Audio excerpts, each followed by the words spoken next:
Friends, இப்போ நான் ஒரு வீடியோ போடுறேன். அந்த வீடியோ பார்த்துட்டு அப்புறமா இந்த வீடியோ பாருங்கள். நான் எவ்வளோ வந்துட்டு ஒரு எக்ஸைட்மெண்ட்டாக ஒரு இது பண்ணி வீடியோ போடுறேன். எனக்கு என்னன்னு சொல்லிட்டு ஒருத்தர் உட்காந்துருக்கேன் பாருங்கள். ஜாலியாக உட்காந்துட்டு பார்த்துட்டு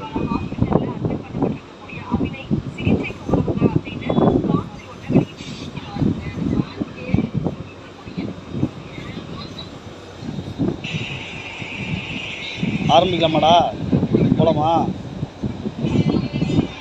முடிச்சிடலாமா நாளைக்கலாம்? ஆ, எவ்வளோ முடியுமாவா? நாளைக்கு முடிச்சா வந்துட்ட எல்லாத்தையுமே.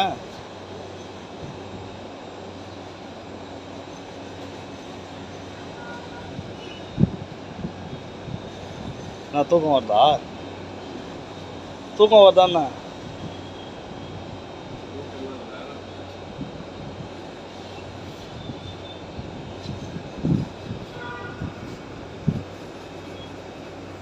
பாவம், விடிய காலையில் 6 மணிக்கு வந்துட்டு கஷ்டப்பட்டு இப்போ சாப்பிட்டு டயர்டை தூங்குறாங்க போல.